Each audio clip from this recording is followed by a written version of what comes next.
Mr. Moore, 5 minutes. Mr. Moore, 5 minutes. Come in.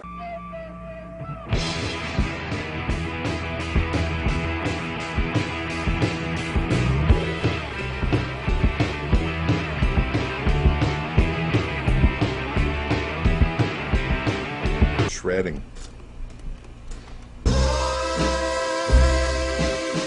Well, how is your following? I know they're very loyal. They've been with you for years. Are you growing? What's happening with you? Oh, not as much as happening as it really should be, you know. It's strictly underground.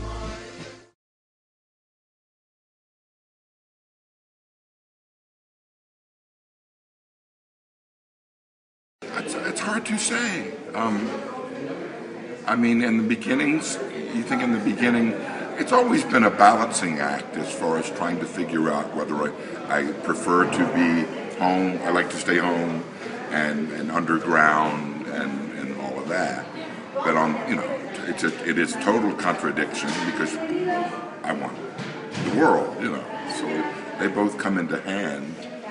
I don't really lose sleep over it, you know. Life has changed a lot lately because people are recognizing me and accepting my music and my aesthetic and all of that. So things are much better, you know.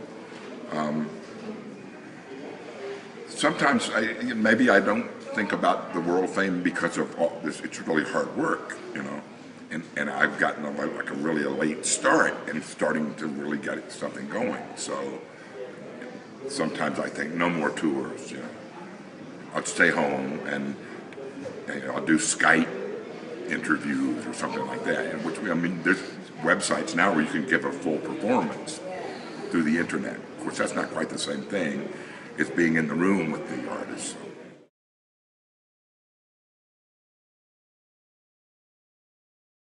I try my best. It's not that hard because it's all around the music. It's the fact that people like the songs. And my character, you know, I feel like I'm sort of a clown, an entertainer, a stage, and that's like a dying art these days with all these indie bands, shoegazing, looking it down. There's never eye contact with audience and stuff. You just don't see that much anymore.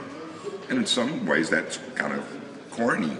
And like I said, I feel like a clown, and I'm proud of it. I enjoy that. But I'm also a serious person too, so. Again, a balancing act between being, you know, in your face and also like get away, you know, that kind of thing. It's fun, you know. I can handle it. How's it fun? One day you told me you needed someone, how you waited for me to respect you.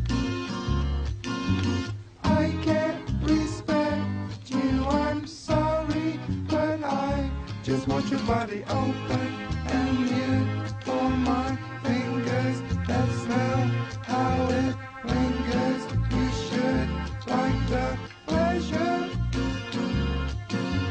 Reputations have nothing to do with feeling nice and aroused in my bedroom.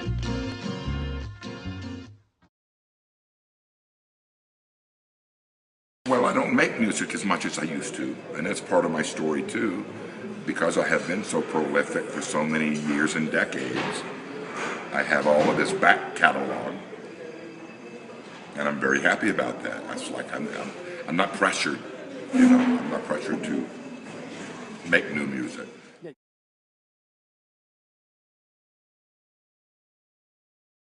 The best inspiration is that comes without your trying to, you know. If you gotta force it out. I've been doing it for so long that I've seen both sides, you know. Pressure, you have to write some songs, and I like that. That's good sometimes, but it's also fake, you know, because the best art is when you're not really trying to make art. It comes out of your hands, you know. Sometimes, but not as much. But again, I'm blessed with this big back catalog, so I don't feel pressured. I'm not a new kid on the block kind of thing, you know, to where I get joy out of pulling an old song from the 1970s which by now seems like centuries ago, and yet it all fits into today's sound. It's rock and it's Beatles.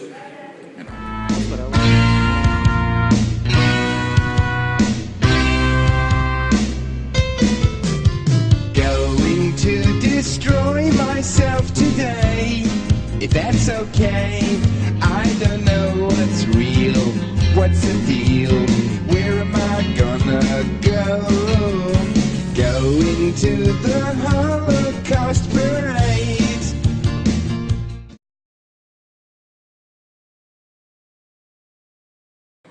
Proud, I guess, but I also, that has two different sides of the story too, because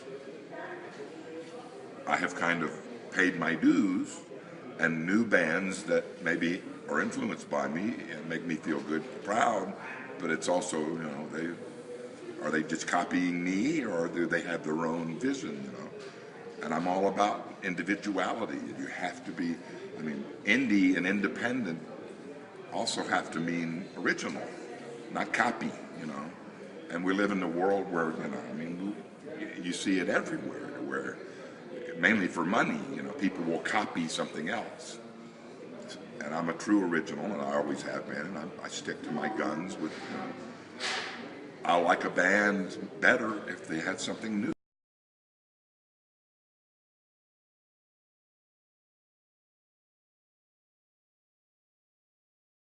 Sometimes it breaks my heart. Sometimes it's like, I just have to accept it, It's all part of the game.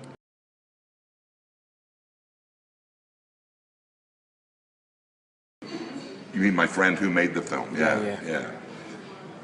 And that's what we were talking about last night, even with interviews, question and answers about the film itself is like an Stevie Moore thing, because the filmmakers knew, it's his first film. We didn't get a big budget funded from, we had some help, but it's a struggle. It's a real struggle to try to do something like that. And the main thing, and it's just like my music, is to have the tape recorder rolling or have the camera rolling, capture and edit later. I'm all about cut and paste. We live in a world now on computer, and in some ways it's almost ruined a good human art, because you can just fix it, cut and paste. They'll never know the difference, which is cheating, But that's all part of it too. I have to be open-minded.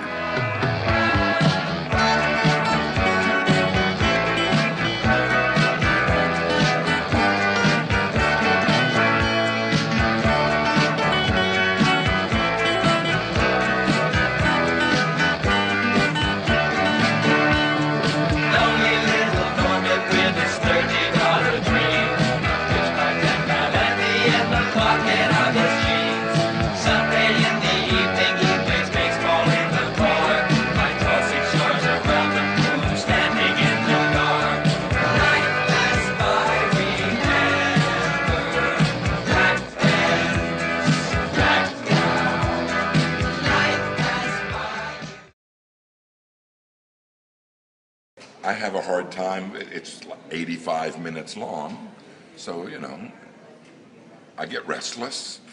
That's the only thing that I don't like about cinema is the form. There's nothing wrong with it.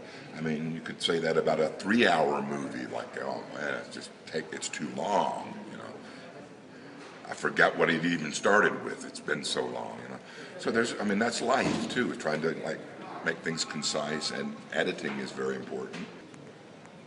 It's funny thinking about film and movies, because there is no time frame. What I always say is, I have a short attention span, so I would rather watch a 20-minute sitcom and it's over, and it's like, well, that was great how they did that, but to have to sit through a 2-hour movie is it's a bit much for me. And I know that I'm an exception to the rule, because cinema is more popular than ever, whether it's the old classics or the stupid stuff they do these days, all these movies for me.